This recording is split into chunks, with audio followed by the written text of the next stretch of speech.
विपक्ष जो है सर धान खरीद के मुद्दे पर आज वॉकआउट कर दिया है। वॉकआउट तो उनका अधिकार है, करते हैं। किस विषय पर वॉकआउट करेंगे वो जानेंगे, वो हम थोड़े तय करेंगे कि वॉकआउट करिए कि वॉकआउट नहीं करिए। काफ़ी हंगामा भी हो रहा था धान खरीद को। हंगामा कुछ नहीं हुआ। उनका धान खरीद के बारे में उनका ध्यानाकर्षण था। उनके पार्टी के एक मेंबर हैं सुधाकर सिंह, उन्होंने प्रश्न किया था, ध्यानाकर्षण था। ध्यानाकर्षण उन्होंने जानना चाहा था कि कितनी धान की खरीद हुई है, और एक खास जिले में पूछा था, पूरे बिहार का मसला भी नहीं था। कैमूर जिले में पूछा कि कितनी धान की खरीद हुई है, वो लक्ष्य कितना है, कितना क्या, सबने बता दिया कि लक्ष्य जो है 3 लाख मीट्रिक टन था कैमूर में।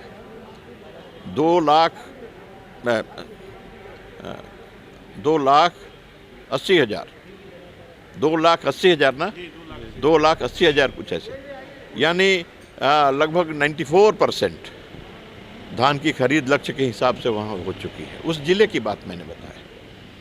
और यहाँ तो 35.5 लाख मीट्रिक टन हमने खरीद लिया धान।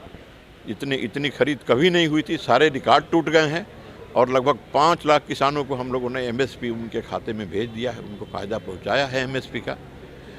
अब सवाल है कि 21 तारीख के बाद, उन्होंने कहा कि 21 तारीख के बाद भी धान खरीदवाइए। सरकार उसके लिए तैयार नहीं है। इसलिए तैयार नहीं है कि हम जानते हैं कि अब जो MSP का जो पैसा है ये बिचौलियों के जेब में जाएगा। अब किसानों के पास धान नहीं है। सरकार इस बात की ताकीद करती है, इस बात को जानती है।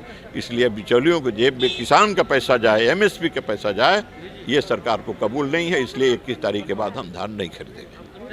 तो ये थे हमारे साथ बिहार के कृषि मंत्री अनिल प्रताप, जिनका कहना है कि बिहार में जो है धान खरीद की जितनी थी वो जो है उससे ज़्यादा इस बार जो है वो सबसे ज़्यादा धान खरीद की गई है।